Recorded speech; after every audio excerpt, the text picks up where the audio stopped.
Hello, I'm Cihuapilli Rose Amador LeBeau, and this is Native Voice TV. Welcome to the show. Well, today I have with me Richard Charging Eagle, and he's here from Eagle Butte, South Dakota.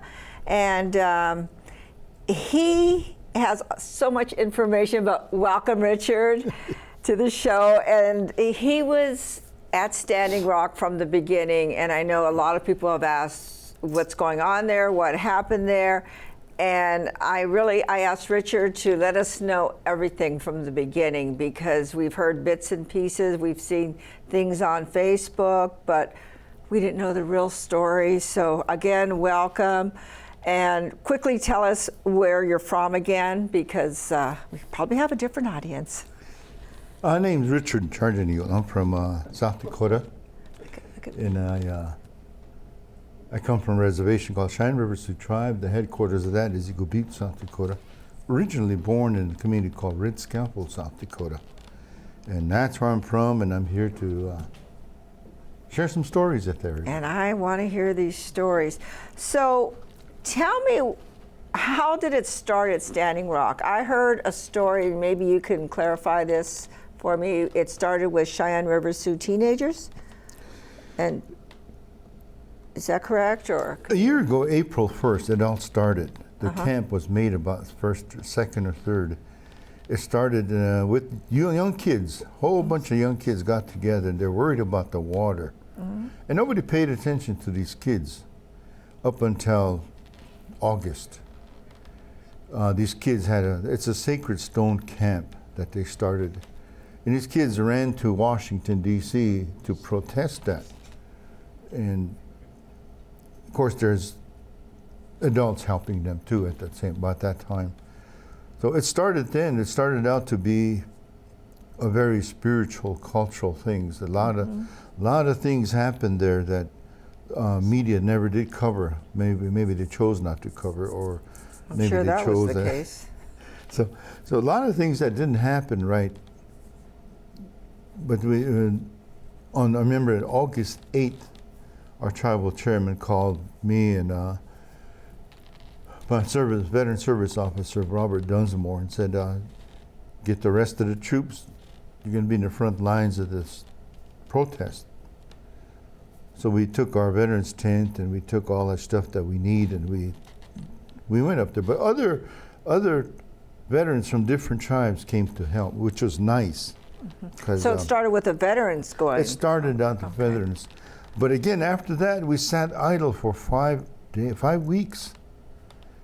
And they have 4 or 5 camp leaders, they call them camp chiefs.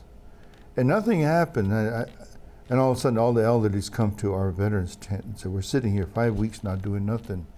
Can you veterans do something? So we started with the prayer march. We walked about a mile to the front lines with our sacred objects and pray and sing.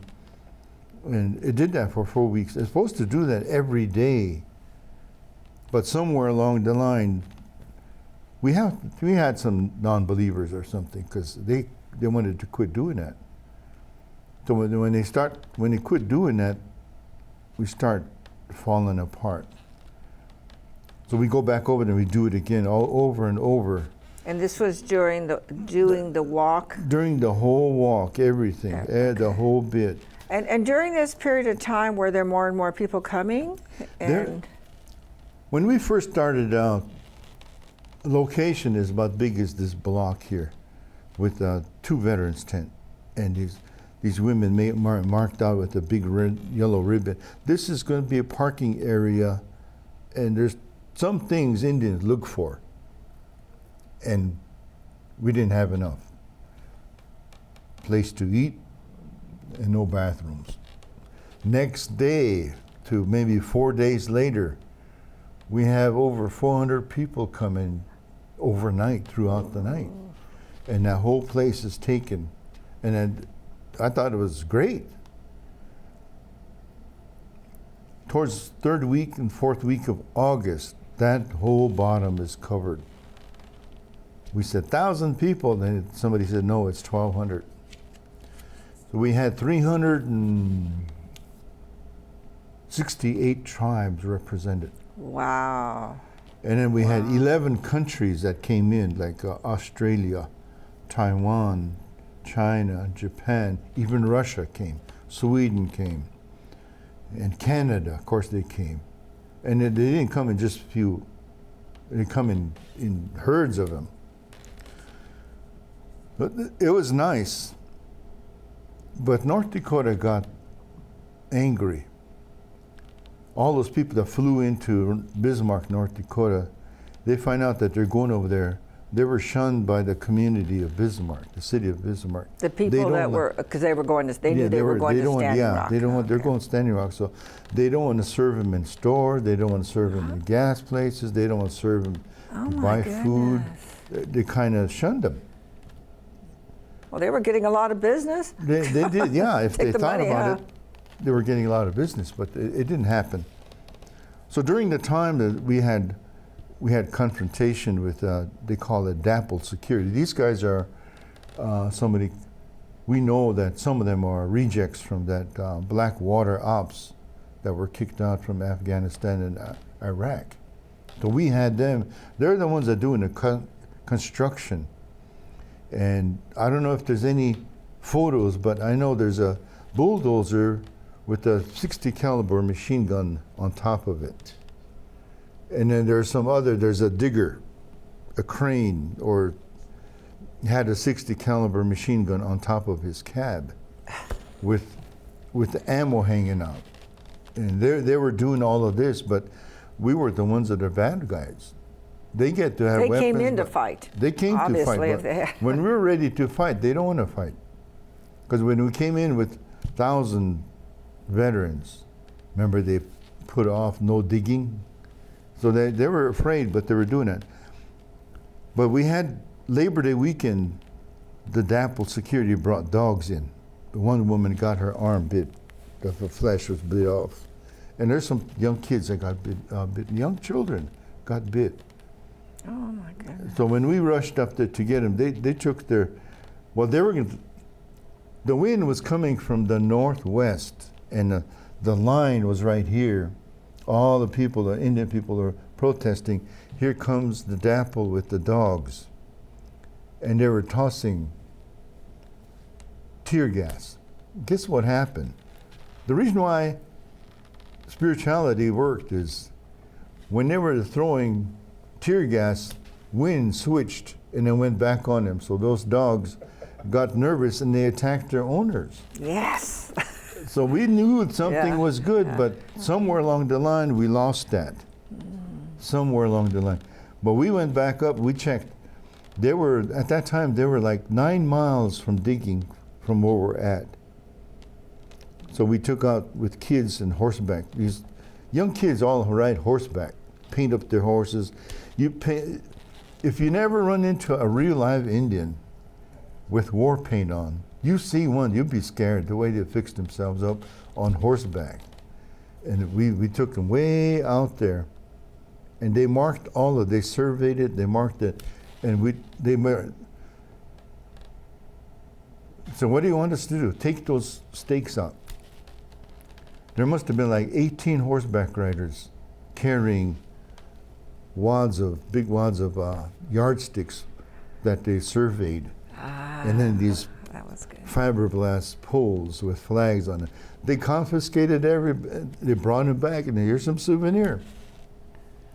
So we raised hell with all of this, all that whole time. So that had to slow them down, because then they'd have to survey it again and mark it all up. So we had to do something to keep them, they wouldn't be coming. So as they were coming, they came so close to the highway, and on the highway, on the front lines on top of the hill, all these people put tents alongside the highway on the other side of the fence, because they said, we don't want no tents on the highway. And this is Morton County Police Department. You see tents, and we're going to destroy them. So they went on this side of the fence. When they went on the east side of the fence, they brought herds of buffalo. And I know that spirituality worked because the buffaloes just kind of grazed and ate between tents. They didn't even bother the people. They just ran on. Several days later, when they were coming, here's that herd of buffaloes, thousands ahead of buffalo. Stampede the Morton County Police. They were running for their lives. So there's something good there. Yeah. But people didn't see it and didn't understand it. But there's a lot of things that happen that we know that spirituality was, the spirits are right with us, because they came right over several graves. They don't know what happened to them. The graves, the bones, we don't know what happened to them. But that's not the only time that this happened either. They took all the buffalo out and left 15 buffalo in a corral, makeshift corral. And while they were digging with the chemicals, they're spilling chemicals. Chemical went into a puddle of water where the buffaloes were drinking it.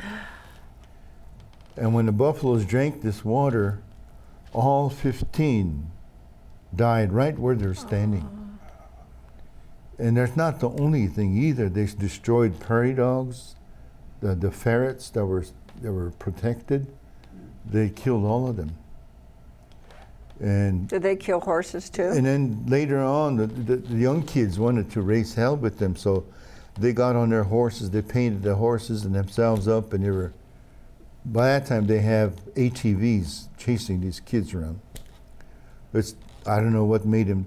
They were chasing them to the river. The camp is right here. Chased them to the river, so the horse didn't want to cross. So they swam back across. Several hours later, they went back to retrieve their horses. DAPL security shot all these horses, killed all of them. They must have had a sniper there, because every one of them was shot in the head. Oh no! And they didn't care. They just turned around and left. So that's idle for a long time. So we start raising hell at the bridge, because they're the ones that did it. So when we raised hell at the bridge, they brought a truck and they burnt that themselves, and they blamed the protesters for burning that truck. They burnt their own truck. Their own truck, and it's one of those big, the big trucks, semi truck. Oh my goodness! They burnt it, and nobody didn't, because when we crossed, they said they're gonna shoot live rounds at us. So we stood at the bridge, and they parked it just across the line there. And they burnt it. So nobody didn't. They just watched it burn. Wow. Maybe several weeks later, one of the protest cowboys came back with a semi truck and a chain, and we're going to move that.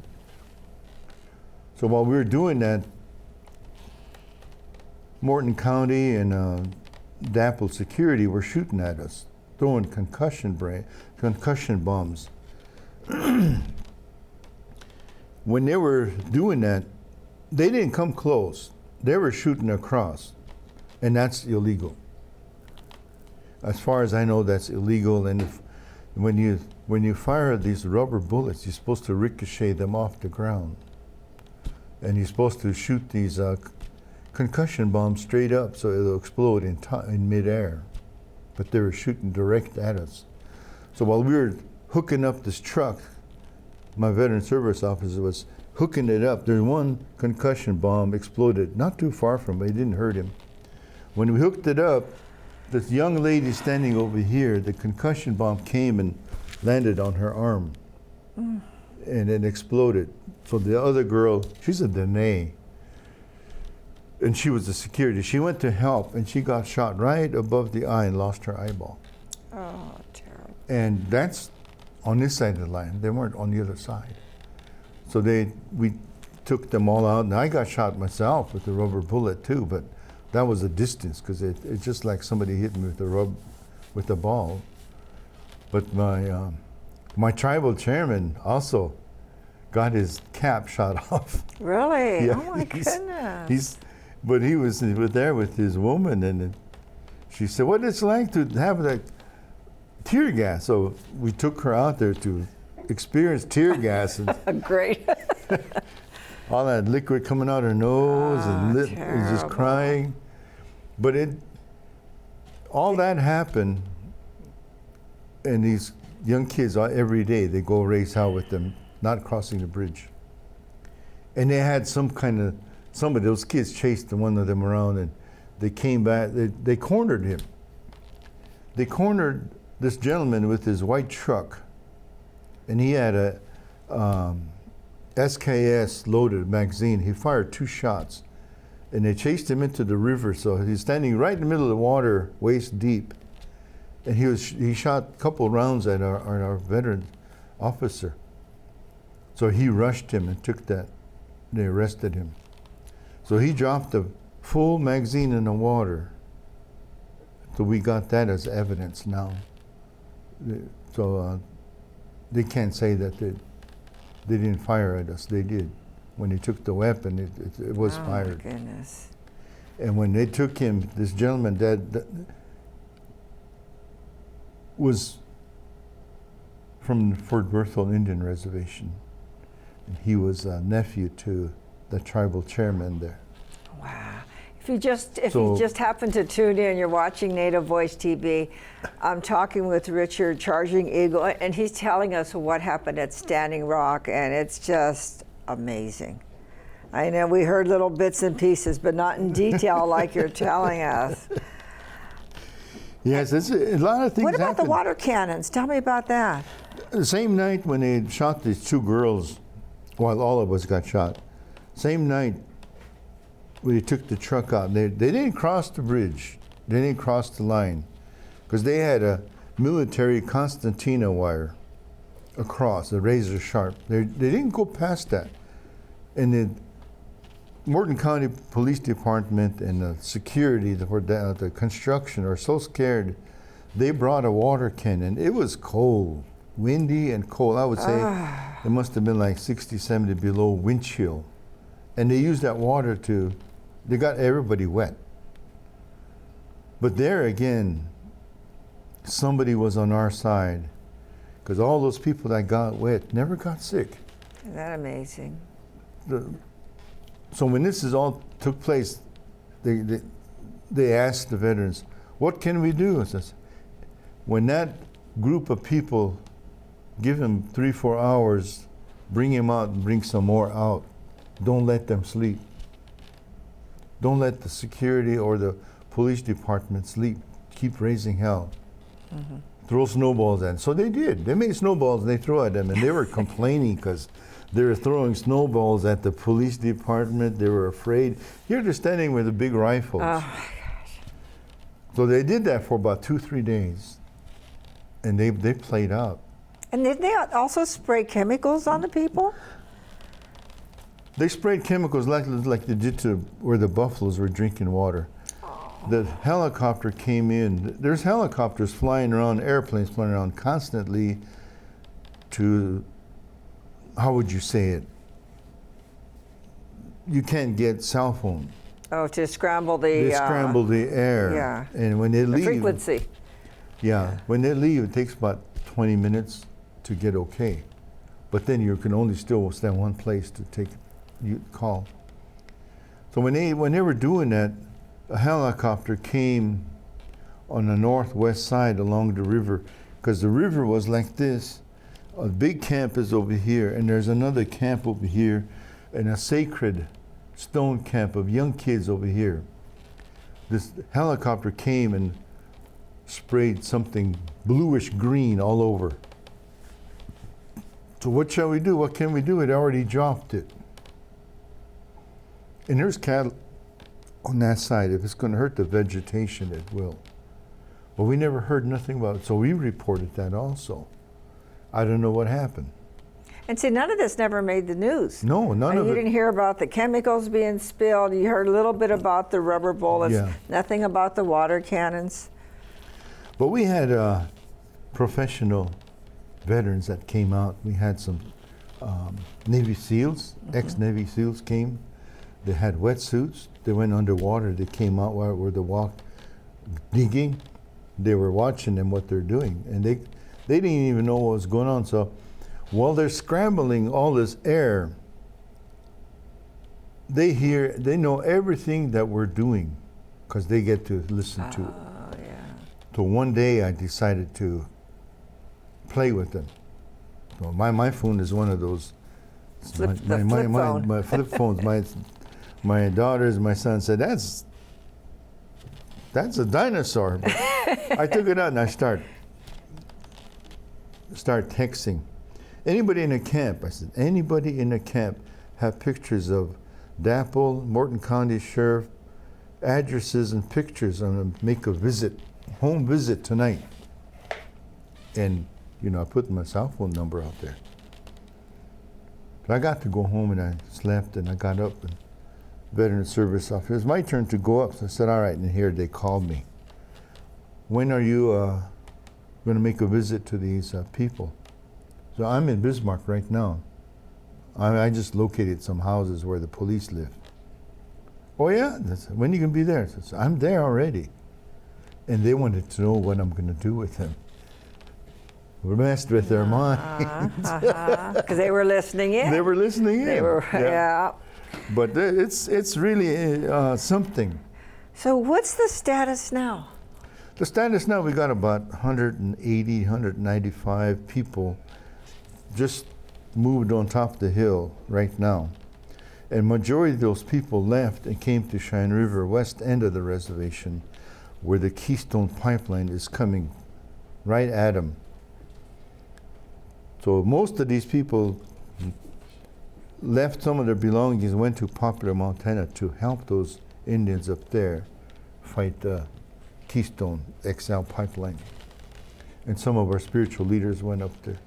But when they're coming, they're going to come right on the edge of the Cheyenne River Reservation like they did to North Dakota. But we're going to fight. Now, at Standing Rock, did they go? Is the pipeline finished? What's the status? Is there anybody there, or are they? The pipeline through Standing Rock, regardless of the governor and president said no construction, they just kept working. Okay, that's, yeah. So every day that they put in, they're suing the construction, and they just kept going, and then when they finally gave them a go-ahead to construct, they're already across the river done. Underneath. But that pipeline is this thick. I don't know how thick it is, but this isn't very thick. No. This is about half an inch. And it's about this wide, about that big. One of the veterans from Standing Rock got mad, and he had regular hammer, fiberglass hammer, and he hit that pipeline, and it broke off a piece. So you know that's secure, huh? So you know it's not going to last very long. So when the Mason did study on it, we had kids, engineers that come, we had them study it, they took it, and maybe 7 years tops, that still be good. After 7 years, it's horrible. not good. So what are the plans for the Keystone Pipeline coming through your reservation? What can people do? Well, Cheyenne River is going to be in charge of it. We have a very good tribal chairman that really supportive of it, and he's really a good fighter, and they're still fighting. They're doing a good job, but when they come, we're not going to. South Dakota state governor made a ruling in the law that any protest more than 70 people will be shot on scene. And we already have over 200-300 people there. So that's a law that they passed. They just change the laws as they go, huh? So the governor had, the South Dakota and North Dakota governors both have money invested in these pipelines, same way with the President Trump. Mm-hmm. So that's why they're all together. They made these. They were afraid, but they're coming through. I think it'll be cheaper if they haul the crude oil. Save money, but this year way, for the days that they're not working, the construction workers that we put a stop to, they got to pay over 75,000 a day to these construction workers, and they were losing money. After a while, they don't pay them, so a lot of those construction workers left them. They left big messes at motels in Bismarck, Really? worse than our Indian people who always say that we can destroy motels. They did worse than that. In the whole state of North Dakota, that if you're an Indian, don't go around by yourself. And that's all they told us not to do. But Cheyenne River Sioux Tribe is boycotting North Dakota. They're encouraging them to boycott North Dakota. Yeah. All the tribes.